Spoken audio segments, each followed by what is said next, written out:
अस्सलाम वालेकुम बेटा, हम क्लासेस स्टार्ट कर रहे हैं। तो बताइए, मेरी आवाज़ आप लोग को आ रही है? प्लीज़ बता दें, आवाज़ पहुंच रही है सब तक?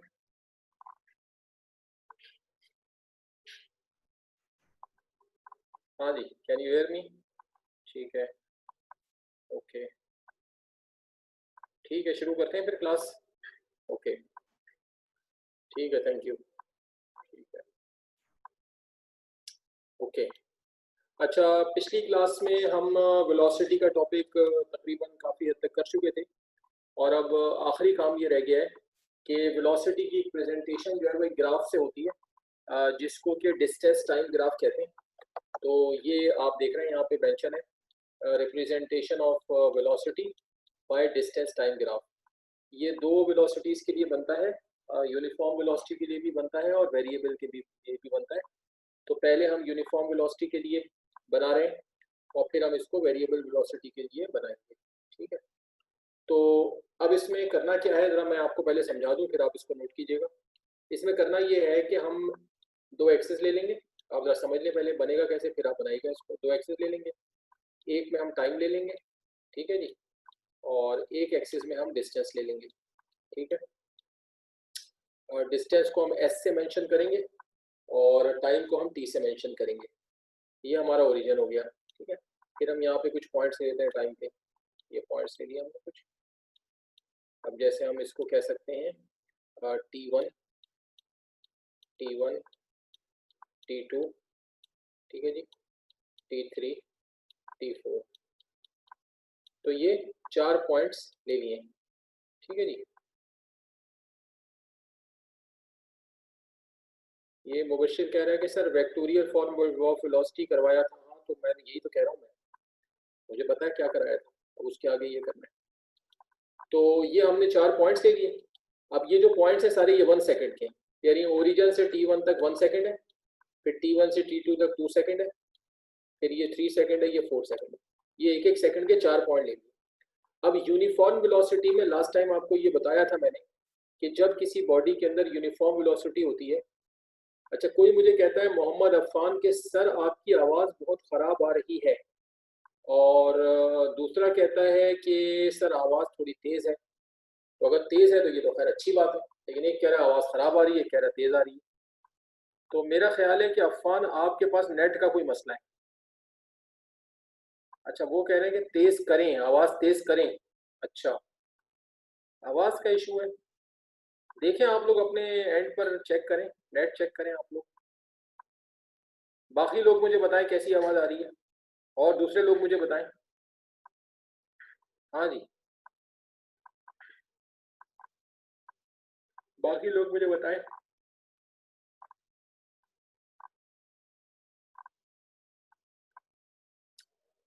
अच्छा, आवाज़ सही है। कोई कह रहा है आवाज़ सही है, और वजाहत कह रहा है कि सर बहुत ख़राब आ रही है मुझे भी। और मोहम्मद अफान कह रहा है सर मैंने नेट की डिवाइस वाले कमरे में ही हूँ, नेट इशू नहीं है। अच्छा, हम अपने एंड पे चेक करते हैं, 1 मिनट दे दें। साथ साथ कैसे करें चेक? हम अपने एंड पे चेक करते हैं, आप 1 मिनट दे दें हमें। अपने एंड पे चेक करते हैं हम। अच्छा, शक्ल क्लास को चेक करो, फिर वहाँ से हाँ, क्योंकि बच्चे लाइन पे मौजूद है, मैंने इनको रोका हुआ है। बेटा 1 सेकंड दे दें, हम चेक कर रहे हैं अपने एंड पर। अपने एंड पे चेक करते हैं हम।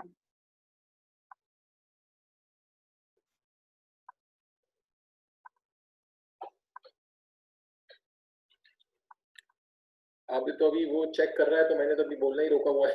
तो वो चेक क्या करेगा? उसको बोलें कि अब जरा चेक करके बताए।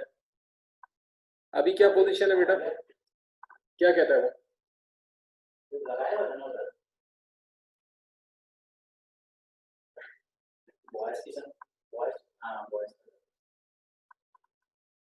वो सुन रहा है साहब वहाँ पे?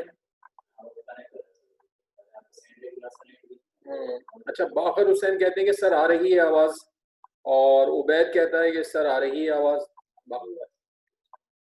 बाकी लोग तो कह रहे हैं यार आवाज़ आ रही है। बाकी लोग मुझे बताएं, दूसरे बताएं। आप अफ़ान, आप बताएं, अफ़ान, अम्मार, मुबशिर, आप बताएं आप कैसी आ रही है आवाज़। हाँ जी। मुबशिर, अफ़ान और अम्मार ये बताएं, ये लोग अभी आवाज़ ठीक है? क्योंकि बाकी लोग तो कह रहे हैं ठीक है, ठीक है, ठीक है, ठीक है। अब काफ़ी लोगों का आ गया कि ठीक है, ठीक है। मेरा ख्याल है एक दो लोगों को मसला है, वो नेट का कोई मसला होगा, बाकी लोगों को तो आ रही है आवाज़। ठीक है, तो हम आगे चलते हैं। ठीक है जी, हम आगे चलते हैं। तो मैं आपको ये ठीक है ना, हम भी सुन सकते हैं, सही है। हमने चेक कर लिया भाई, हमारे एंड पे आवाज़ सही है, आपका कोई नेट का मसला है। ठीक है। अच्छा, तो अब ये है कि जैसा मैं आपको बता रहा था कि ये हमने 1 1 सेकंड के 4 पॉइंट ले लिए। जैसे ये T1 तक 1 सेकंड हो गया, फिर ये 2 सेकंड हो गया, ये 3 सेकंड हो गया, ये 4 सेकंड। अब हमने आपको यूनिफॉर्म वेलोसिटी में बताया था कि जब किसी बॉडी में यूनिफॉर्म वेलोसिटी होती है तो क्या होता है कि बॉडी हर यूनिट टाइम में या हर सेकंड में इक्वल डिस्टेंस कवर करती है। यही बताया था हमने यूनिफॉर्म वेलोसिटी में। मिसाल के तौर पे अगर एक बॉडी 1 सेकंड में 10 मीटर करती है, फिर दूसरे में भी 10 करती है, फिर तीसरे में भी 10 करती है, तो या कोई भी डिस्टेंस हो, तो अगर कोई बॉडी हर यूनिट टाइम में, बेटा मुझे 1 सेकंड दीजिएगा।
हाँ बेटा, आप लोगों से माजरत है, सॉरी मेरी बीच में कॉल आ गई थी, इसलिए मैं 1 मिनट के लिए डिस्कनेक्ट हो गया। तो मैं आपसे ये कह रहा था कि अगर कोई बॉडी हर यूनिट टाइम में या हर सेकंड में इक्वल डिस्टेंस कवर करेगी, तो फिर जो है वो उसकी उसकी जो वेलोसिटी होगी वो यूनिफॉर्म होगी। तो अब हम यहाँ पे ये सपोज करते हैं कि सपोज करें कि पहले सेकंड में बॉडी ने इतना डिस्प्लेसमेंट कवर किया, मिसाल के तौर पे S1। फिर दूसरे सेकंड में जो डिस्टेंस कवर किया वो भी इतना ही है, S2। ठीक है जी। फिर तीसरे सेकंड में भी इतना डिस्टेंस कवर किया, फिर इसी तरह चौथे सेकंड में भी इतना डिस्टेंस कवर किया। तो यहाँ पे हमने कोशिश इस बात की है कि पहले सेकंड का और दूसरे सेकंड का और तीसरे का और चौथे का डिस्टेंस कैसा हो, सेम। अब अगर हम पॉइंट्स लगाएं तो भाई जब टाइम T1 है तो डिस्टेंस बॉडी ने S1 कवर किया, तो T1 और S1 के सामने यहाँ पे पॉइंट आ जाएगा। ठीक है जी। फिर इसी तरह जब टाइम T2 है तो डिस्टेंस S2 है, तो ये T2 और S2 के सामने यहाँ पे पॉइंट आ जाएगा। ठीक है जी। फिर इसी तरह टाइम T3, ये T3 टाइम है, डिस्टेंस S3 है, तो ये T3 और S3 के सामने ये आ गया पॉइंट। और इसी तरह T4 और S4 का पॉइंट यहाँ। तो जब आप इन सारे पॉइंट्स को कनेक्ट करेंगे तो ये एक स्ट्रेट लाइन बन जाएगी। ठीक है जी। तो अब इसमें समझने वाली बात यह है कि जब भी आप डिस्टेंस टाइम ग्राफ बनाएंगे फॉर द यूनिफॉर्म वेलोसिटी, तो हमेशा आपको स्ट्रेट लाइन मिलेगी। ठीक है जी, एक बात तो ये हो गई। अच्छा, अब दूसरी बात पे आ जाए। अब दूसरी बात यह है कि सपोज करें कि इस लाइन पर आपको कोई और पॉइंट दे दिया जाता है। फॉर एग्जांपल मैंने यहाँ एक पॉइंट बनाया और इस पॉइंट का नाम रखा मैंने P। अब हम आपसे ये कहते हैं कि इस लाइन पर जो पॉइंट P है, इस पॉइंट पर आप निकालें वेलोसिटी ग्राफ की हेल्प से। तो आप क्या करेंगे कि ये जो पॉइंट P है, यहाँ से आप दो परपेंडिकुलर ड्रॉप करेंगे, एक टाइम के एक्सिस पे कर देंगे और एक यहाँ डिस्टेंस के एक्सिस पे कर देंगे। परपेंडिकुलर का मतलब है कि यहाँ पे 90 का एंगल बनना चाहिए और यहाँ पे 90 का एंगल बनना चाहिए।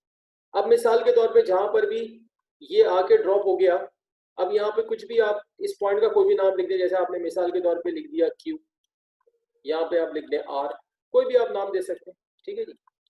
अब आप जो वेलोसिटी निकालेंगे इस पॉइंट P पर, जब आप वेलोसिटी निकालेंगे तो वो वेलोसिटी हो जाएगी मिसाल के तौर पे भाई ओ आर या जो भी आपने नाम यहाँ वाले पॉइंट का रखा हो और डिवाइडेड बाय ओ क्यू। अच्छा अब ये कैसे आ गई, देखो ये ऐसे आ गई कि देखो ओ से लेके आर तक, यहाँ से लेके यहाँ तक, ये जो है ये ग्राफ से आपको डिस्टेंस बता देगा कि ये डिस्टेंस कितना है। वो ग्राफ से आपको रीडिंग से डिस्टेंस बता देगा कि ओ से लेके आर तक डिस्टेंस कितना है। और ये ओ से लेके क्यू तक ये टाइम के एक्सेस क्या आपको बता देगा कि टाइम कितना है। तो जब आप ओ आर को ओ क्यू से डिवाइड करेंगे तो ये आ गया डिस्टेंस और ये आ गया टाइम। इस तरह डिस्टेंस टाइम से डिवाइड हो जाएगा तो ये वेलोसिटी निकल जाएगी पॉइंट पी पर। तो ये जो वेलोसिटी निकली है ये by the help of graph निकली। अब जो मैंने आपको समझाया अब देखिए वो आपको यहाँ पे इसमें नजर आएगा, जो मैं आपको भी समझा रहा था, जरा इसको देख लीजिए। अब देखिए आप जो मैं आपको समझा रहा था, देखिए ये देखिए ये टाइम का एक्सिस हो गया, ये टाइम हो गया t1 t2 t3 t4। इसी तरह डिस्टेंस हो गया s1 s2 s3 s4। ये आपकी स्ट्रेट लाइन आ गई, ये स्ट्रेट लाइन आ गई।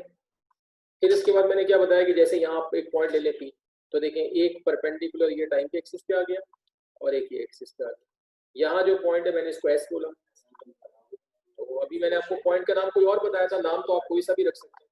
इस पॉइंट को ये जहाँ पे लाइन आई है इसको मैंने S बोल दिया और ये परपेंडिकुलर जहाँ के टच करेगा इसको मैंने बोल दिया Q। अब वेलोसिटी एट P कैसे निकली, OQ अपॉन OS। तो देखें कैसे निकली, ये OQ, ये देखिए ये यहाँ से लेके यहाँ तक OQ, ये आ गया डिस्टेंस और OS नीचे आ रहा है OS, ये यहाँ से लेके यहाँ तक ग्राफ आपको टाइम बता देगा। तो यहाँ से डिस्टेंस आ जाएगा, यहाँ से टाइम आ जाएगा, तो डिस्टेंस और टाइम को डिवाइड करेंगे तो ये वेलोसिटी आ जाएगी। ठीक है, तो देखिए यहाँ क्या मेंशन किया हुआ है, the distance time graph for uniform velocity is always a straight line. ठीक है जी। To find velocity at any point on the line we draw two perpendiculars from the given point to both distance and time axis। ये निकालने के लिए हम दोनों पर डिस्टेंस और टाइम के एक्सिस पे परपेंडिकुलर ड्रॉ करें। ठीक है, तो आई होप कि आपको समझ आ गया है और अब आप इसको जो है ना नोट कर लें। इसको मैं आपको टाइम दे रहा हूँ, 5-6 मिनट है आपके पास, आप इसको नोट करें।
हाँ बेटा कर लिया।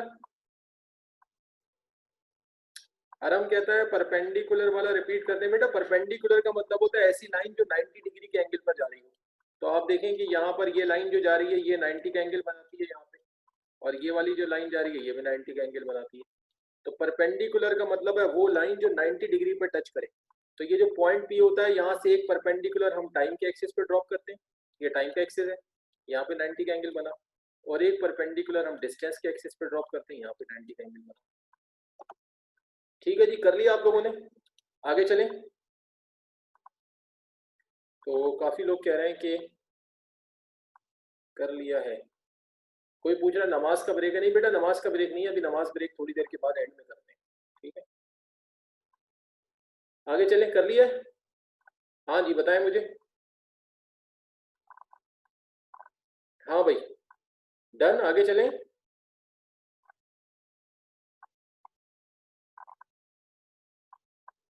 हाँ जी रिप्लाई करें भाई मुझे।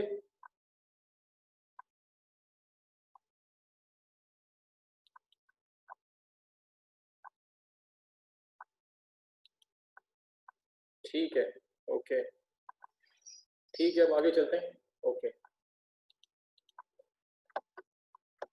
अच्छा, अब इसके बाद जो दूसरा ग्राफ बनेगा वो फॉर द वेरिएबल वेलोसिटी बनेगा। अब ये जो वेरिएबल वेलोसिटी बनेगा इसको भी जरा सबने गौर से समझना है, समझते हैं इसको। ठीक है जी, सब समझे। अब वेरिएबल वेलोसिटी में क्या होगा, वैसे ही दो एक्सेस आ गए। ठीक है जी, एक आपका ये टाइम का एक्सेस आ गया और दूसरा आपका ये आ गया डिस्टेंस का एक्सेस। ठीक है जी। अच्छा अब इसमें ये आपने 4 पॉइंट्स ले लिए, 1 सेकेंड, 2 सेकेंड, 3 सेकेंड, 4 सेकेंड।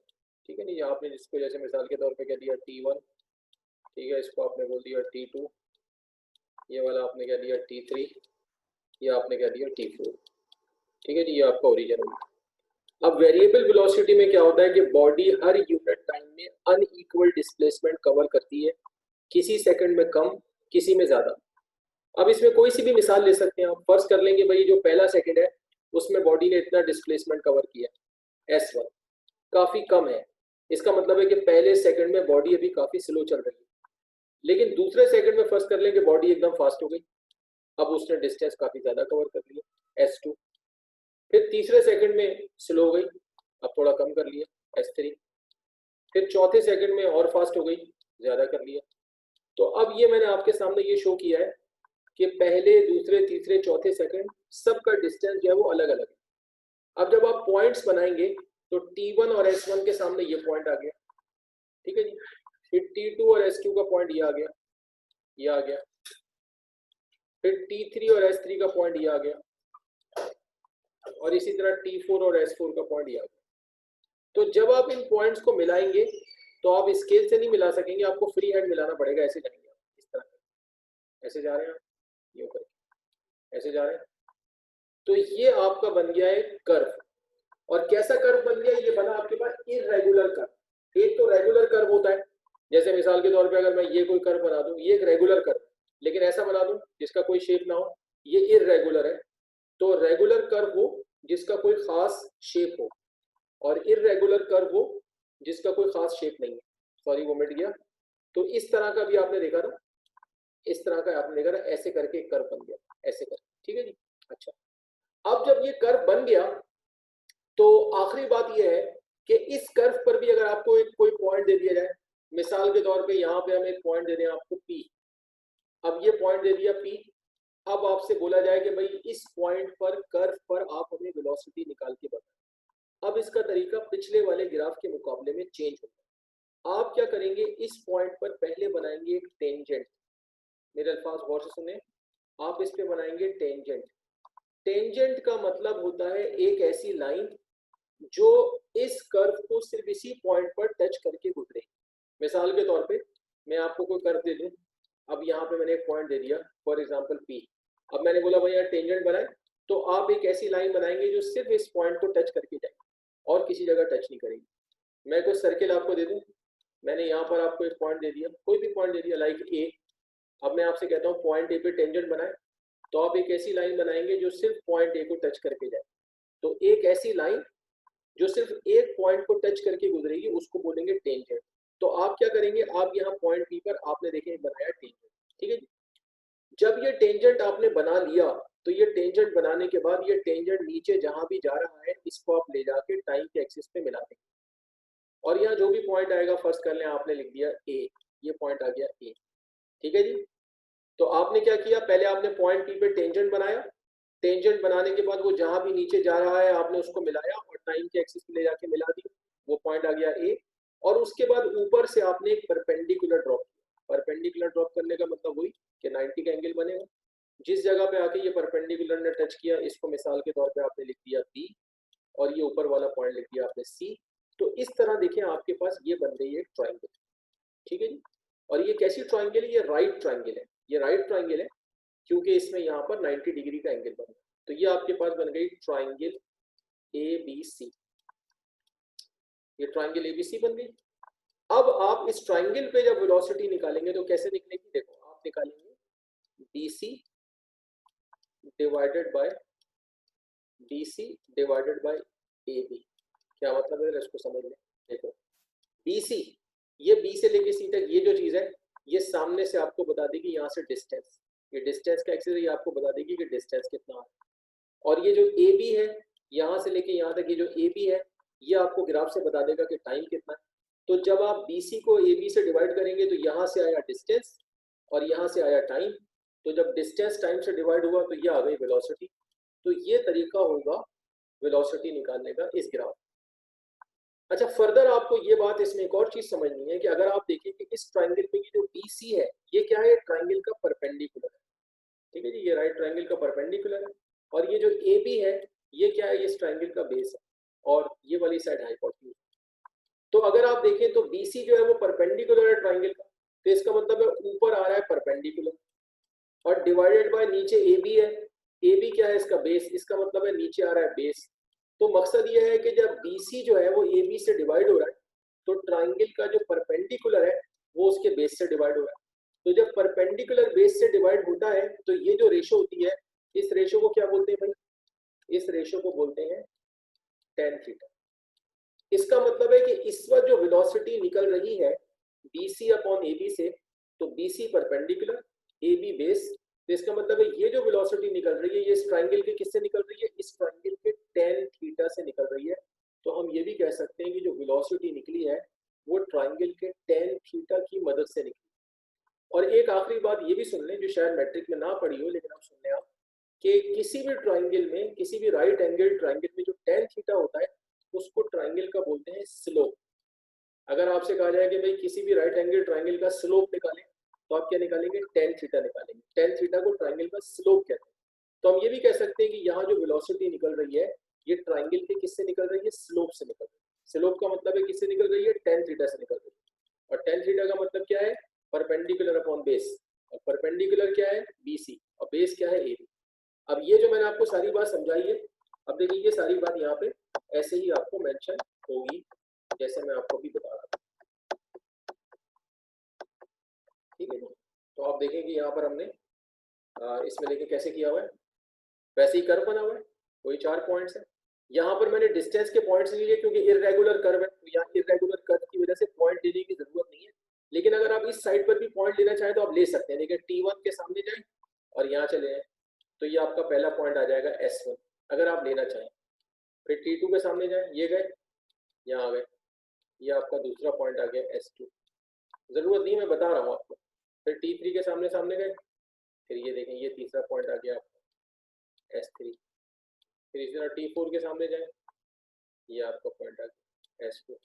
तो आप यहाँ पर डिस्टेंस के पॉइंट अगर चाहें तो S1 S2 S3 S4 ले सकते हैं, लेकिन ज़रूरत नहीं है क्योंकि इरेगुलर कर्व। और फिर जैसे मैंने बताया P पे आया टेंजेंट, और फिर क्या बताया था मैंने, टेंजेंट को नीचे बढ़ाया आपने, यहाँ मिला दिया, ठीक है, और फिर यहाँ से परपेंडिकुलर ड्रॉप किया, ये आपकी ट्राइंगल बन गई, ठीक है जी। ट्राइंगल ABC और ये BC अपॉन AB। BC जो है वो आपको यहाँ से क्या बता रहा है, BC आपको सामने से बता रहा है डिस्टेंस, और AB जो है वो आपको क्या बता रहा है, टाइम, ठीक है। और ये किसके इक्वल है, tan थीटा। तो मैंने यहाँ पे क्या बताया था, the distance time graph for variable velocity is always an irregular curve, ये हमेशा इरेगुलर कर्व होगा। To find velocity at any point on the curve, curve के किसी भी पॉइंट पर वेलोसिटी निकालने के लिए we draw a tangent at the given point, हम उस गिवन पॉइंट पर क्या बनाएंगे, टेंजेंट बनाएंगे, and obtain a right triangle that is triangle ABC, और फिर हमें ट्रायंगल एबीसी यानी एक राइट ट्रायंगल मिल जाएगी। The slope tan theta, the slope of given triangle will give value of velocity, उस ट्रायंगल का जो स्लोप होगा यानी जो tan theta होगा वो हमें वेलोसिटी की वैल्यू देगा। ठीक है, आई होप कि आपको क्लियर है, मैंने तफसील से सारी बातें बता दी हैं। अब आप इसको नोट करें, मैं आपको टाइम दे रहा हूँ 5 मिनट का, नोट करें।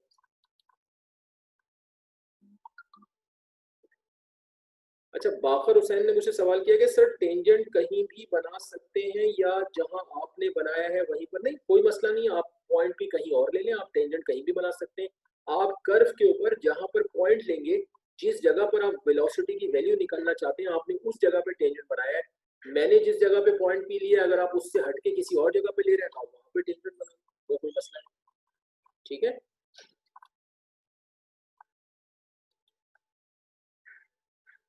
आंसर सेम आएगा। हाँ बिल्कुल आंसर सेम आएगा, क्योंकि जब आप किसी और जगह बनाएंगे तो आपकी राइट ट्रायंगल तो डिफरेंट बनेगी, लेकिन जब वो डिफरेंट बनेगी तो परपेंडिकुलर और बेस की वैल्यूज ऐसी होंगी कि जब आप डिवाइड करेंगे तो वैल्यूज जो है ना वो सेम आएंगी, अगर आपने पॉइंट जहां पर मैंने पी लिया है उसके करीब तरीन लिया है। अगर आप काफी ज्यादा दूर चले जाएंगे तो फिर जो है वो ट्राइंगल में आपकी फर्क आ जाएगा, तो फिर वैल्यू भी जो है वो मुख्तलिफ हो जाएगी। तो आप समझ सकते हैं कि आपकी ग्राफ पर कर्व या लाइन में जहां पर भी आपने पॉइंट लिया है तो उसके करीब के पॉइंट पे तो वैल्यू सेम होगी, जितना दूर जाएंगे तो फर्क आ जाएगा। ठीक है, अब बनाएं आप लोग इसे।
हाँ बेटा, कहाँ पहुँचे?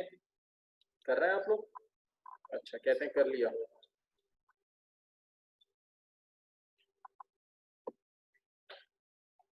ठीक है, आगे जाता हूँ मैं।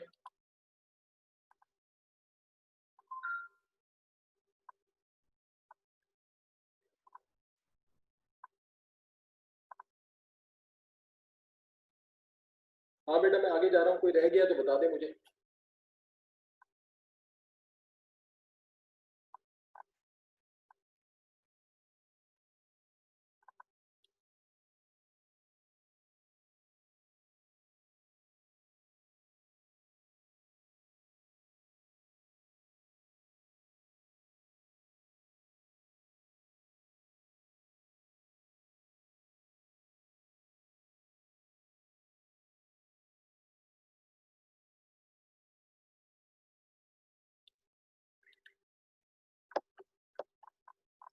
अच्छा जी, नेक्स्ट जो हमारा टॉपिक है वो क्या है? एक्सेलरेशन। ठीक है बेटा, एक्सेलरेशन। एक्सेलरेशन की डेफिनेशन सब जानते हैं, वही मैट्रिक वाली है। The rate of change of velocity is called acceleration. ठीक है जी। Formula, rate of change of velocity निकालने के लिए क्या करना पड़ेगा? चेंज इन वेलोसिटी को टाइम से डिवाइड करना पड़ेगा। तो चेंज इन वेलोसिटी क्या होगी? Delta we. डेल्टा वी को आप टी से डिवाइड कर देंगे और डेल्टा वी खुद जो होगा वो वी एफ माइनस वी आई के इक्वल हो जाएगा। ठीक है जी।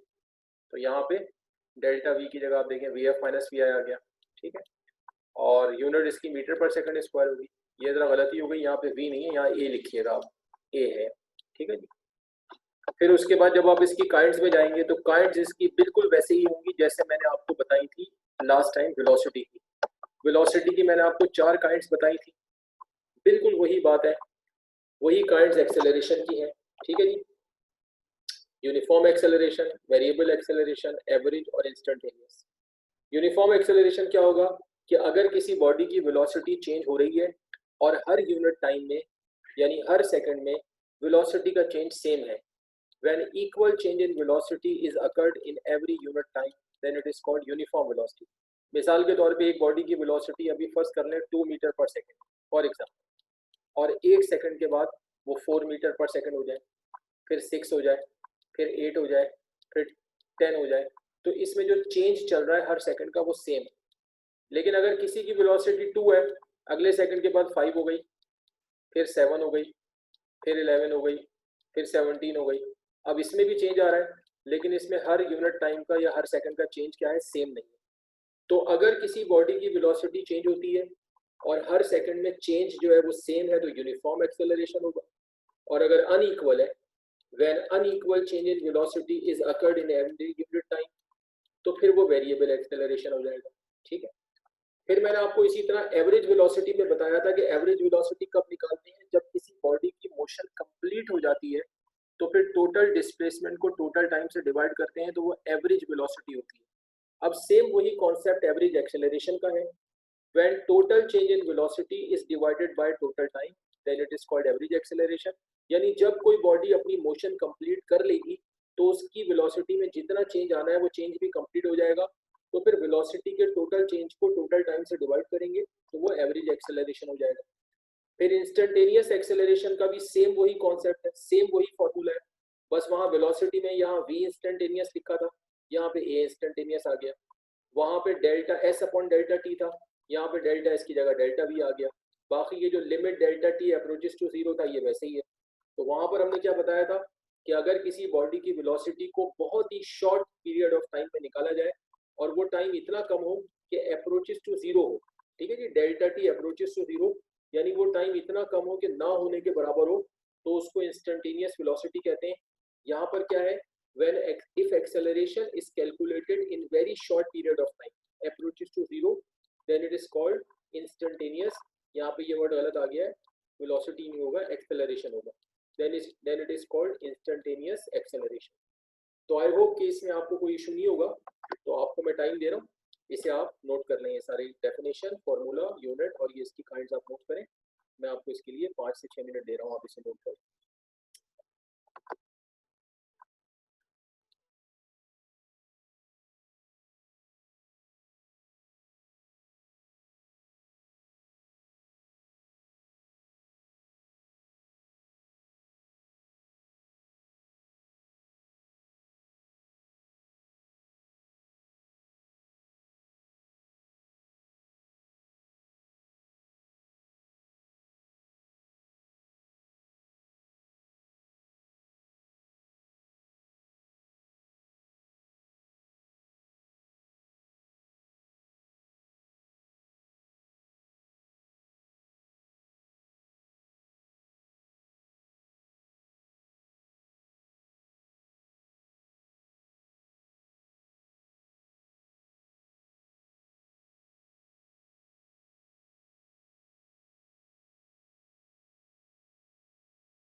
बेटा आप लोग ये नोट कर लें, और इसके बाद जो लीव करना चाहे वो लीव कर लें। अब मगरिब की नमाज का टाइम निकल रहा है, आप लोग नमाज पढ़ लें। लास्ट में नमाज का ब्रेक दे रहा हूँ आपको मैं, और इंशाल्लाह कल हम इसके आगे से क्लास को कंटिन्यू करेंगे।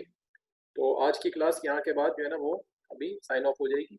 ये स्लाइड अभी मजीद 3-4 मिनट तक स्लाइड मौजूद है, आप में से जो बच्चे नोट कर रहे हैं वो नोट कर लें, और जो कर चुके हैं वो लीव कर सकते हैं।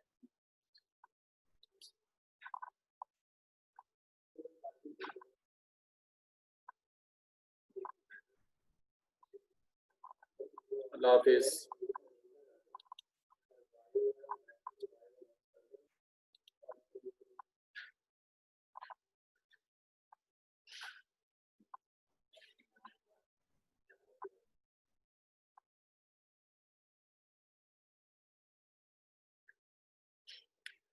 बाखर ने पूछा है, बाखर वीएफ क्या है? बाखर VF is the final velocity, V I is the initial velocity and V F is the final velocity. मेरा ख्याल से आपके ओ लेवल्स में जो है वो कुछ और लेते हैं, शायद यू और वी लेते हैं, लेकिन यहाँ पर हम जो है वो इनिशियल वेलोसिटी को वी आई से करते हैं मेंशन, फाइनल को वी एफ से करते हैं। ठीक है, ओके।